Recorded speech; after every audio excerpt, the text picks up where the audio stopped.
hoje a gente vai falar sobre o que fazeis de especial, que é um tema que eu achei interessante quando eu estava pesquisando. E aqui tem um roteirinho que a gente vai seguir, tá? Ele é bem simples, mas a mensagem eu acho que ela é bem profunda. E tomara que todos possamos sair daqui hoje entendendo o que foi que o texto quer realmente inspirar a gente com essa ideia de o que quer fazer esse algo especial. Tá? Então a gente vai começar com a introdução, que é o que nós fazemos de especial, cada um de nós. Então a gente sabe que já desde os primórdios do cristianismo,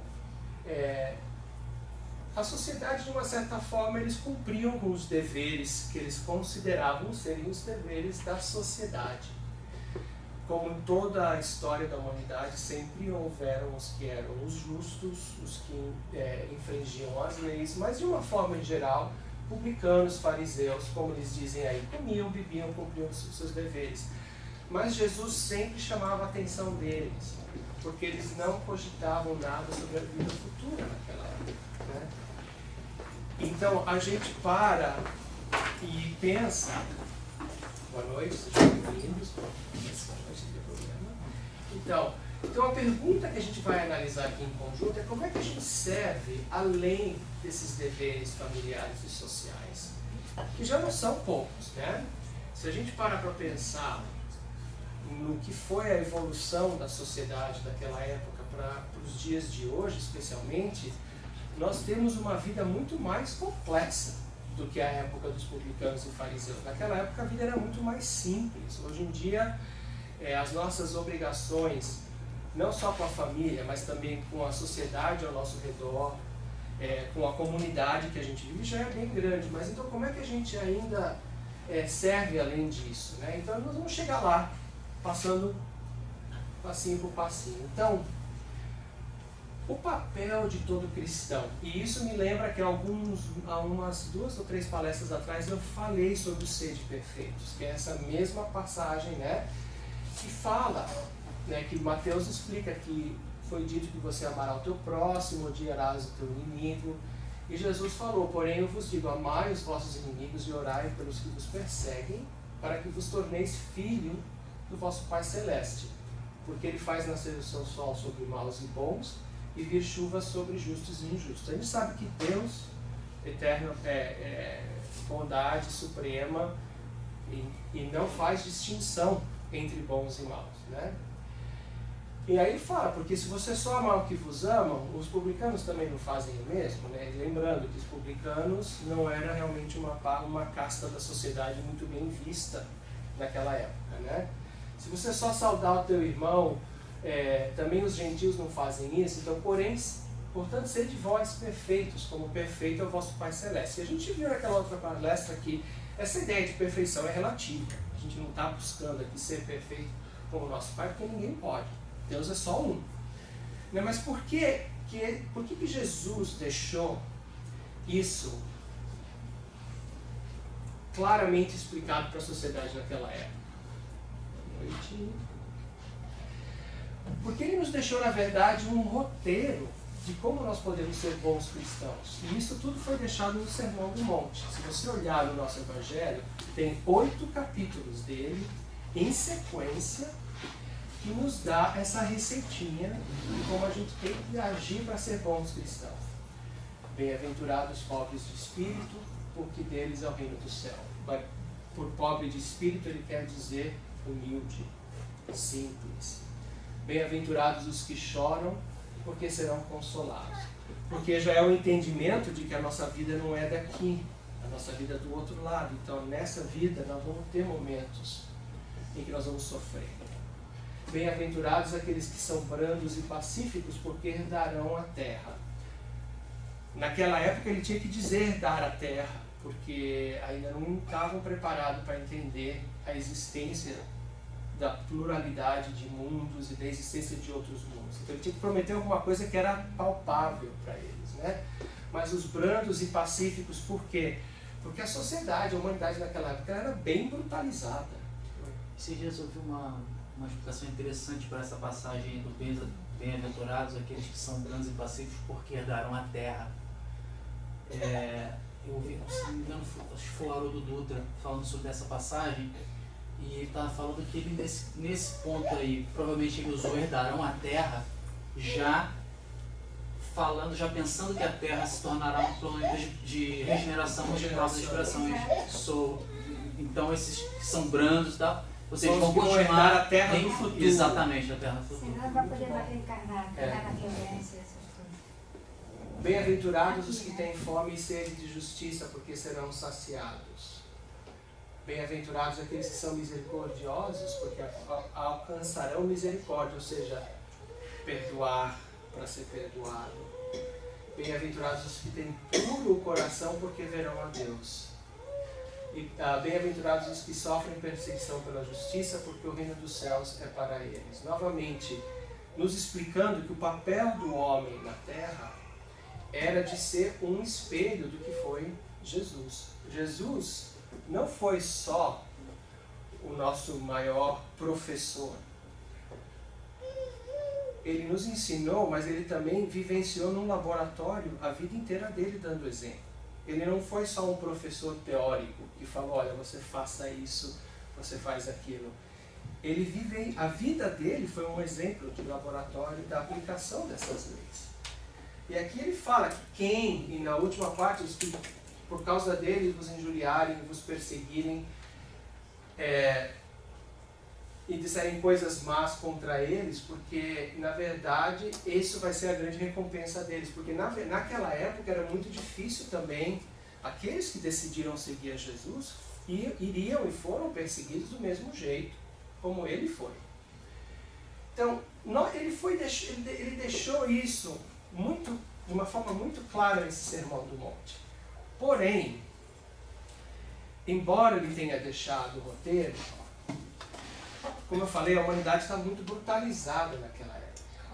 Então ele deixou isso numa linguagem que muitas vezes chocava e até resultou em interpretações incorretas de seus ensinamentos. Até hoje a gente vê ainda pessoas que não entendem muito bem o que foi dito nessas passagens, e o nosso Evangelho é uma parte reduzida do que é o Novo Testamento, né? Então ainda tem muita coisa do que seria a Bíblia também, que é muito mal interpretada, né? O que isso gerou? Gerou muitos séculos de conflito e de lutas, muitos deles mesmo até em nome do cristianismo, dizendo que eles estavam defendendo a palavra de Jesus, quando na verdade o que eles estavam defendendo era o poder, né? E durante muitos anos, muitos séculos, a igreja, que era a representação do cristianismo naquela época, também era o símbolo de controle, o símbolo do poder, estava lado a lado com as monarquias, com tudo. Então foi uma coisa muito pesada daquela época, né? E depois de muitos desses séculos, aí veio o quê? O Espiritismo, como consolador prometido. Um momento de renovação. Através de Kardec, essa terceira revelação, que a gente conhece hoje, foi introduzida à humanidade. Deus, mas um Deus ainda mais acessível até do que Jesus tinha deixado naquela época. Evolução, reencarnação, sobrevivência do espírito, pluralidade dos mundos, comunicação entre os dois mundos, físico e espiritual. Então a gente se pergunta, teria sido por acaso que o espiritismo surgiu naquela época? Por que não um pouco antes? Ou um pouco mais tarde? Antes não dava, gente, porque se tivesse ocorrido antes, a gente teve outras tentativas de pessoas que tentaram falar de espiritualidade, não de espiritismo. O que aconteceu com ela? Foi tudo queimado. A Joana d'Arc, o povo que... Até o Sócrates, 300 anos antes de Cristo, foi o precursor de Jesus. Todo mundo que falava de qualquer coisa que não se encaixava no modelo dogmático da religião naquela época, ia para a fogueira. Então, o momento tinha que estar exato, como sempre. Por que não veio mais tarde? Porque para que os espíritos deixariam para mais tarde o que pode ser feito hoje? Eles estavam justamente esperando a maturidade da humanidade chegar no ponto em que isso poderia eclodir. E veja que ainda quando eclodiu, na época de Kardec, no começo, chamou atenção por um lado que já não é o que hoje em dia o Espiritismo chama atenção. Chamou atenção pelo lado da fenomenologia, das mesas girantes, das batidas na parede, toda aquela coisa. Era uma coisa mesmo de diversão de salão. Mas aquilo criou a curiosidade de Kardec, que hoje a gente já sabe que não foi por acaso, que também era um espírito iluminado, que tinha essa tarefa de ser o comunicador que ia receber essa mensagem e codificar, né? Então, nós estamos falando de 1850 Então, 1850 anos depois da passagem de Jesus, é que finalmente, através de começar a estudar o Pentateuco e essas outras obras que começaram a vir de suporte ao Espiritismo, é que o homem começa a entender o porquê daquelas instruções que foram deixadas no Sermão do Monte. Então começa a mudar essa noção de você colocar o próximo e a necessidade do próximo na frente da sua própria, já não é mais uma questão de dúvida, nem mesmo uma questão de fraqueza, passa a ser uma questão de necessidade da sua própria felicidade e da evolução da sua alma. E uma mudança crítica que aconteceu com esse reconhecimento é que ser bom cristão mudou de papel. Não era mais você ir só frequentar ou participar da sua religião sem responsabilidade nenhuma. Se tornou um papel individual, de alto esforço. E não uma coisa que foi otorgada por padres, bispos, não sei o quê. Nem por simplesmente você cumprir rotinas e seguir dogmas. Então o que acontece? A humanidade acordou. Nem todos ainda, nós ainda estamos acordando, mas uma grande parte acordou. Um trabalho fácil? Não. Ao contrário. Porque a gente sabe as dificuldades enormes que a gente ainda tem com a humanidade de hoje, porque com esse saber também vem a responsabilidade. Enquanto você é ignorante no sentido de desconhecer, como dizer, as regras do jogo, ninguém pode do mesmo jeito do que quando você se instruiu, conheceu, entende e está agora fazendo ou evitando fazer de plena consciência, sabendo das consequências, né? Jesus falou, muito será pedido, aquele muito fundado. Exato. Exatamente. Então, se a gente olhar o que Emmanuel nos falou depois, que os espiritistas que são cristãos, eles sabem de tudo que está aqui, que a vida prossegue vitoriosa, além da morte, que se encontram numa escola temporária da Terra, em favor da iluminação que lhes é necessária. E aqui eu até agregaria não só a iluminação dele, mas os que estão em volta de nós. Porque nós progredimos e conosco vamos levando o progresso da humanidade também. Que o corpo carnal é simples vestimenta a desgastar-se cada dia. Então já para nós espíritas, não é dizer que nós temos que menosprezar o nosso corpo físico, a gente tem que dar o valor e cuidar dele porque é a vestimenta que a gente precisa para a encarnação. Mas não é a coisa mais importante. A coisa mais importante é o nosso espírito. Que os trabalhos e desgostos do mundo são recursos educativos. Isso é uma grande metamorfose na forma como a gente olha a vida. Até a gente entender isso, a gente se coloca muito numa posição de vítima, de mártir. Ai, por que comigo? Por que eu? O que eu fiz para merecer isso e tal? Mas quando a gente entende que esses trabalhos de desgosto são para a nossa melhoria, são recursos educativos, e quando a gente entende que nós somos os criadores dessa situação, ou nesta vida, ou em vidas anteriores, muda. Tem que mudar o nosso comportamento. A gente não pode mais se colocar numa posição de que nós somos vítimas de tudo e que nós temos má sorte. Que a dor é o estímulo às mais altas realizações. Ainda nesse planeta que nós estamos, até que ele se transforme em planeta de regeneração, infelizmente a dor, a maioria das vezes, é o que faz a pessoa acordar para as necessidades. Você já falou, se não é através da dor, é através da dor. E a maior parte das pessoas ainda aprende mais através da dor do que através do amor. Que a nossa colheita futura se verificará de acordo com a sementeira de agora. Ou seja, lei da reciprocidade, fazer receber. E não deixar para amanhã o que pode ser feito hoje. Então, o conhecimento de que nós temos mais de uma vida não é justificativa para a gente ficar sentado, acomodado e dizer, na próxima encarnação eu resolvo isso. Porque a gente sabe que, novamente, por termos o conhecimento e temos o entendimento de que a gente tem que fazer o melhor possível. Então, numa outra palestra que eu dei, eu falei também que nós temos que nos apresentar a Deus com os melhores resultados possíveis no final da nossa encarnação. A Morga fala que os nossos atos serão nossos advogados quando a gente voltar para casa. E a gente tem que lembrar também que a luz do Senhor vai clarear os nossos caminhos, sempre que estivermos a serviço do bem. E isso vai nos levar um pouquinho mais na frente a entender esse fazer o algo especial, o que significa. A gente se esquece muito facilmente que em nenhum momento da nossa existência, principalmente nos mais difíceis, a gente não está sozinho. Isso sempre me faz lembrar aquela poesia, aquelas Pegadas na Areia. Né? Não sei quem, todo mundo já deve ter lido, é muito conhecida. Quem não leu ainda, recomendo procurar. Porque justamente fala que no momento mais difícil, que ele só via 2 pegadas, e ele pergunta a Jesus, meu pai, por que você me abandonou? Ele falou, não, ao contrário. Foi aí que eu te carreguei no meu colo. Então é uma coisa que a gente nunca está abandonado.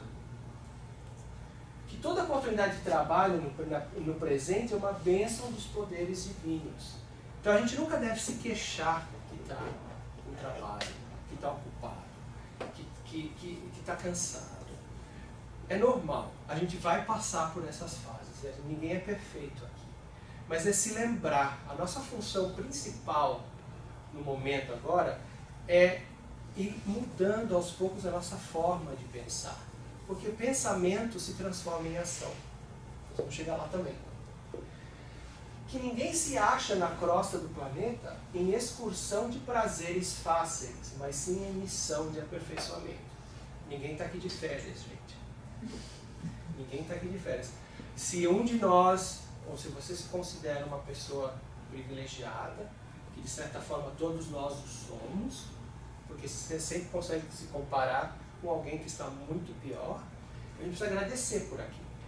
Por esses momentos de tranquilidade, de paz, de alegria, são uma dádiva que a gente recebe. Mas ele também para nos ajudar a recuperar as forças, porque vai vir alguma coisa depois. Você vai dobrar a esquina ali, vai encontrar com alguma coisa nova. Que a justiça não é uma ilusão e que a verdade surpreenderá toda a gente. Então aqui, novamente, a gente lembrar de que nós não somos os executores da justiça. Nós só temos que confiar de que ela nunca falha. E que a existência na esfera física é abençoada oficina de trabalho, resgate e redenção. E que os atos, palavras e pensamentos da criatura produzirão sempre frutos que lhes dizem respeito no campo infinito da vida. Agora, esses atos, palavras, pensamentos vão produzir os frutos correspondentes ao que foram esses atos. Se você plantar coisa ruim, você vai colher coisa ruim. Não existe fórmula mágica, né? Então, por que eu falei que a gente ia comentar aqui da parte do pensamento, né? Porque existe um processo que passa entre a atitude, comportamento e a correção dos pensamentos. A atitude é uma intenção da gente se comportar de uma certa maneira. E essa intenção pode ou não ser consumada, dependendo da situação e circunstâncias. Então, a mudança de atitude numa pessoa pode demorar muito para causar uma mudança de comportamento. Então, precisa começar no pensamento. A gente precisa mudar a atitude para que isso se torne um hábito, para que a atitude se transforme no comportamento nosso. Ou seja, por exemplo, vou dar um exemplo para vocês. Às vezes a pessoa está tentando, vai viver uma vida mais saudável e tal, então está querendo mudar a dieta, está querendo começar a fazer exercício. A primeira coisa que precisa mudar é a atitude. Tem que começar a pensar, então agora eu vou ser uma pessoa mais saudável, vou deixar de comer essas coisas.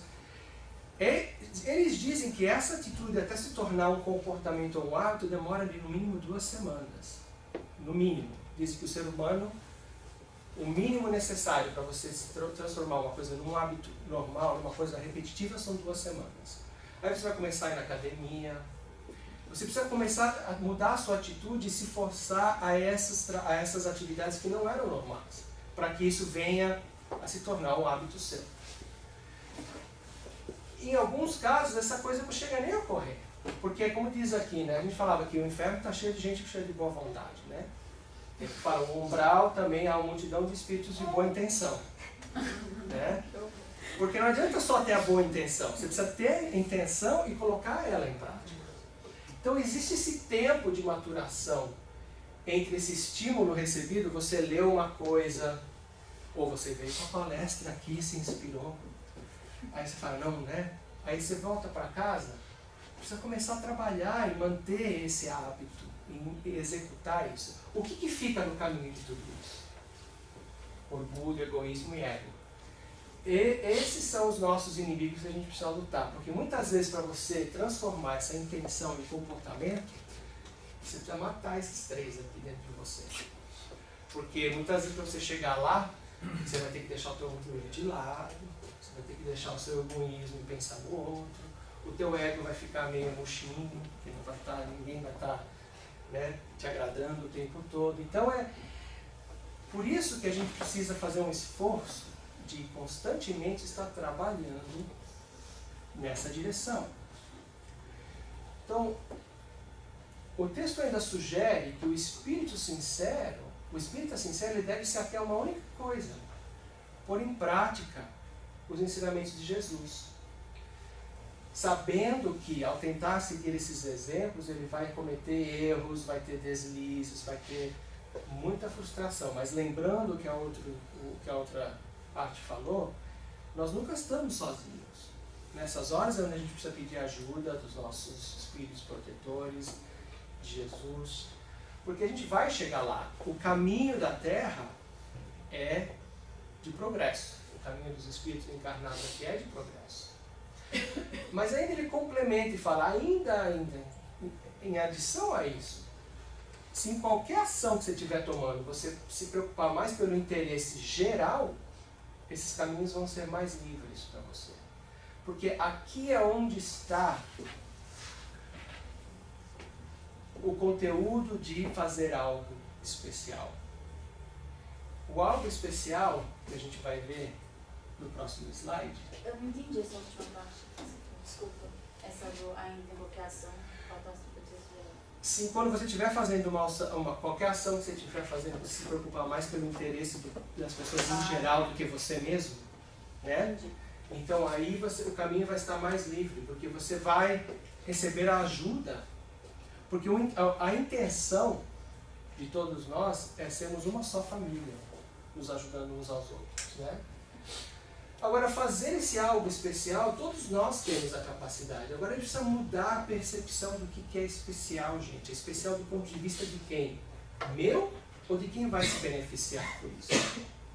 Quando você pensa por esse lado, fica muito mais fácil você entender o que é esse algo de especial.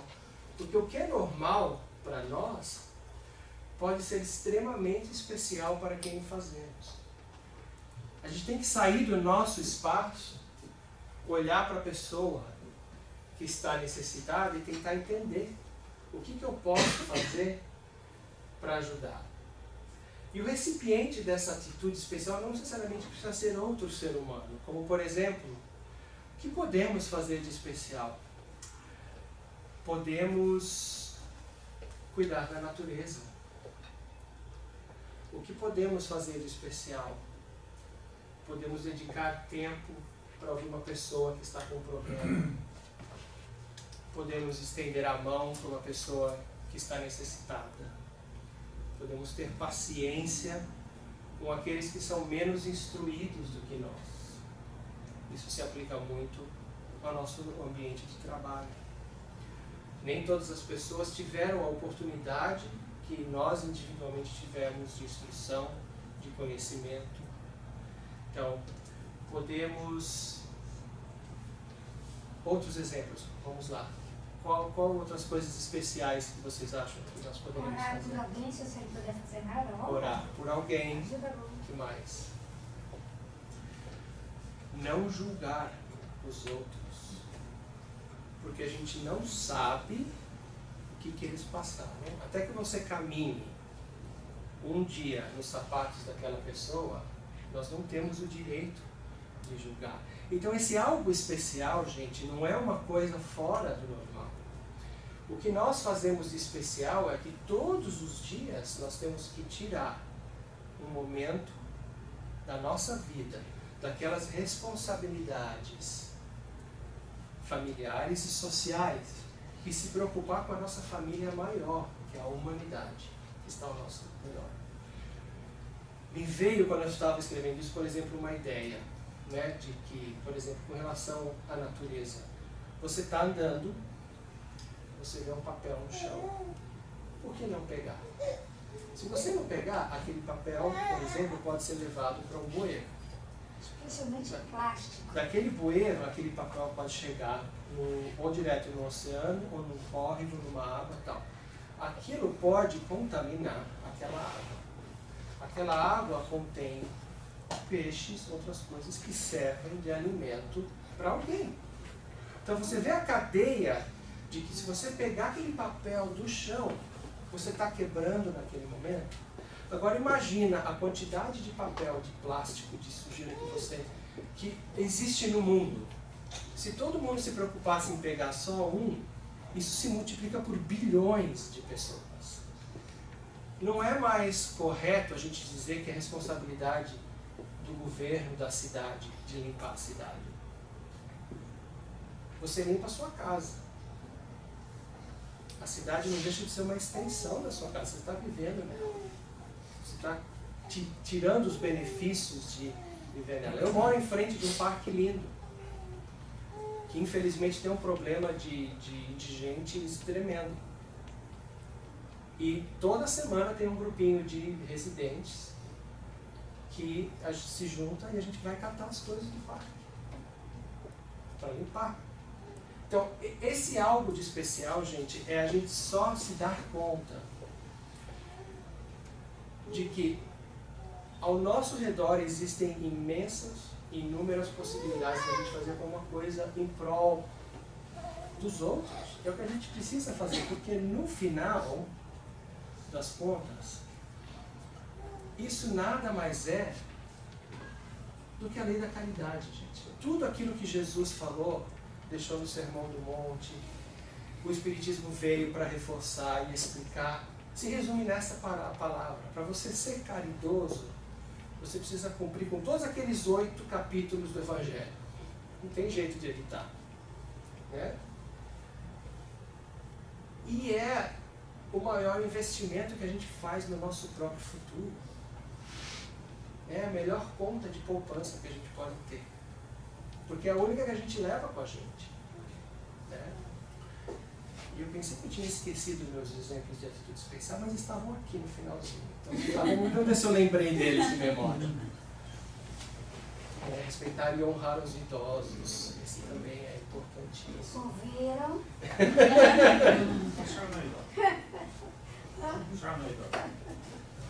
Doar tempo para ajudar quem está necessitado, né, as que sejam ouvindo. E aí, como eu falei, a lista continua.